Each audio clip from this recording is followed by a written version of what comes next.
Hello बच्चों, कैसे हो आप सब। आई होप आप सब बहुत अच्छे होंगे। तो आज हम लोग करेंगे थर्ड स्टैंडर्ड का चैप्टर नंबर 33 वॉश डे।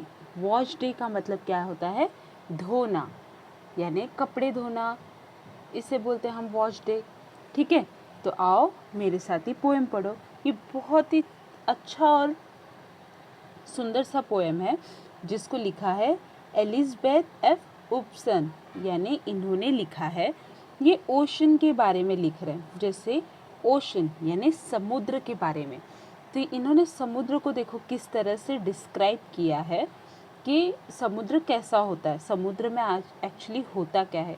ये मुझे लगता है ना, पोएम जिसने भी लिखा है एलिज़ाबेथ, ये कोई छोटा सा बच्चा है जो समुद्र को किसी लेडी के वर्जन में वो इमेजिनेशन कर रहा है कि ये समुद्र नहीं, एक लेडी है जो क्या करती है ना दिन भर, वो सोच के लिख रहे हैं। आओ मेरे साथ लर्न करो। Miss ocean takes in washing every day the whole year thought, यानी ये समुद्र को वो एक औरत को देख रहे हैं। तो एक औरत है जो कि समुद्र में हमेशा कपड़ा धोती है, हर साल, हर एवरी ईयर, मतलब हमेशा सिर्फ कपड़े ही धोती है। And she use so much blowing that is stand the water blue, मतलब वो बहुत ज़्यादा ब्लू कलर, यानी जो मम्मी हमारा कपड़ा धोती है तो ब्लू कलर का नील का यूज़ करती है ना, तो वैसे ही ये मिस ओशन है जो बहुत सारा ना नीला कलर यूज़ करती है, ब्लू विंग, जिससे कि समुद्र मतलब पूरा पानी एकदम ब्लू ब्लू होता है। I have seen the soap suits floating, यानी साबुन का भी इस्तेमाल इतना करती है कि हमेशा समुद्र, जैसे अगर आप देखोगे समुद्र की लहरें अचानक से तेज से बाहर आती है तो कितना सफ़ेद सफ़ेद झाग झाग सा आता है ना, तो उसी को बोल रहे हैं सोड्स, यानी जो झाग आता है, साबुन का जो झाग आता है, जैसे समुद्र के किनारे झाग आता है, उसे बोल रहे हैं सोड्स फ्लोटिंग।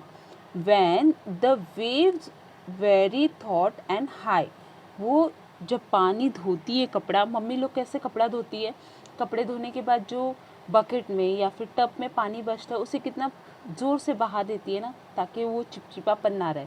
तो वो इतना ज़ोर से पानी बहा देती हैं कि समुद्र का पानी इतनी ज़ोर से बाहर की तरफ आता है, जिसे हम लहरें कहते हैं। हम लोग मस्त समुद्र के किनारे जाके खड़े रहते हैं और अचानक से तेज़ से लहर आता है और हम लोग पीछे पीछे भागने लगते हैं, तो वही वो बोल रहे हैं कि इतना ज़ोर से वो पानी फेंक देती है कि पूरा पानी बाहर को आ जाता है। But I never have discovered where she hang the clothes to dry. अब वो बोल रहे हैं मैं तो देख रहा हूँ कि ओशन है, जो ओशन लेडी है, वो हमेशा कपड़ा धोती है, साबुन लगाती है, जिससे कि झाग आता है, पानी पूरा नीला नीला हो जाता है। मैं ये तो करते हुए उन्हें रोज़ देखता हूँ, लेकिन कभी कपड़े सुखाते हुए नहीं देखता हूँ, क्योंकि ये तो समुद्र है और वो समुद्र को लेडी समझ रहे हैं। वो तो उनको लग रहा है कि ये कपड़े तो धोती हैं, पानी ब्लू हो जा रहा है, पानी में साबुन का झाग आ जा रहा है, लेकिन ये कपड़े सुखाती कहाँ है जब इतना धोती हैं, कपड़े कहाँ हैं? क्योंकि घर पे मम्मियाँ तो कपड़े धोती हैं तो कपड़े सुखाती भी हैं, घड़ी भी करती हैं, रखती भी है, लेकिन ये ओशन तो रख ही नहीं रही है। तो ये थॉट है हमारे पोएट का, जो कि हमारा पोएट सोच रहा है। तो एक बार हम लोग ये पूरा पोएम अच्छे से लर्न करते हैं। Miss ocean taken washing every day that whole year thought, and she used so much bluing that is stained the water blue. I have seen the soap sort floating when the wave were thought and high, but I never have discovered where she hang the clothes to dry. So ये है हमारा poem, जो कि बहुत ही प्यारा सा poem था। अब हम लोग आते हैं अपने क्वेश्चन आंसर्स की तरफ। ओके, तो हमारा क्वेश्चन आंसर्स कुछ इसमें इस तरह से, जैसे यहाँ पे देखो मीनिंग भी बताया, blueing, blue substance that is use the washing to make a yellowing fabric, जो कि हम लोग सफ़ेद कलर का फैब्रिक होता है उसमें हम ब्लूविंग नीले कलर का यूज़ करते हैं, जिसे हम नील कहते हैं। ठीक है, तो वो सब यहाँ पे मीनिंग्स हमें बताए हुए हैं। आते हैं हम अपने डायरेक्ट क्वेश्चन आंसर्स की तरफ। यहाँ पे देखो मैंने ऑलरेडी पूरा क्वेश्चन आंसर अच्छे से लिख रखा हुआ है, आप इसका अगर स्क्रीनशॉट ले लोगे तो आपको ईजी हो जाएगा।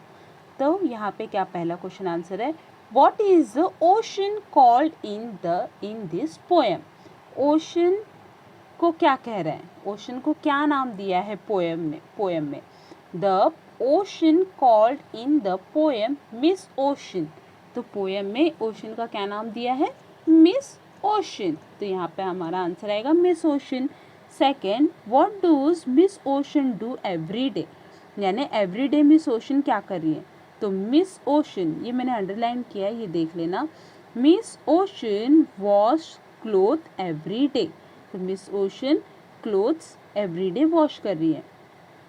Third, why does the sea water turn blue.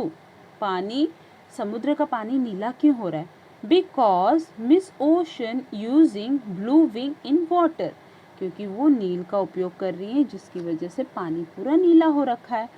What do the wave breaking on the shore look like? The wave breaking on the shore look like a soap suds.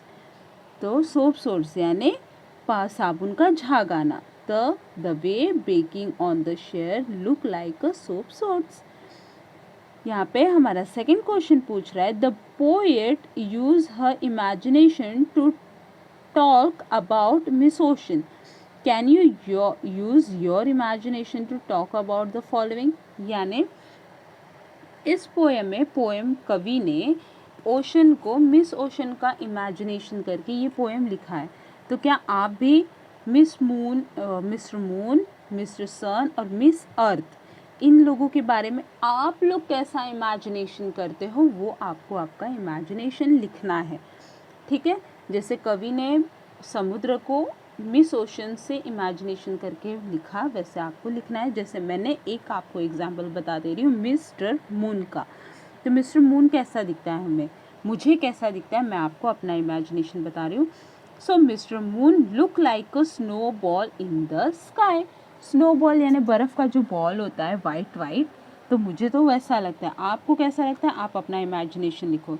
तो mister सन आपको कैसा लगता है, Mrs अर्थ आपको कैसी लगती है, वो आप अपने इमेजिनेशन से ये पोएम कंप्लीट कर सकते हो। तो ये हमारा छोटा सा पोएम वॉश अ डे ये कंप्लीट हो चुका है। इसका क्वेश्चन आंसर भी हमने कंप्लीट कर दिया है। आप इसका अच्छे से स्क्रीनशॉट ले लो ताकि आपके स्पेलिंग में कोई भी प्रॉब्लम या मिस्टेक ना आए। और यहाँ पे हमारा ये चैप्टर कंप्लीट हो गया है। तो ये चैप्टर, ये पोएम आपको कैसा लगा ज़रूर बताना, और वीडियो कैसा लगा, वीडियो को लाइक शेयर एंड सब्सक्राइब करो। बाय।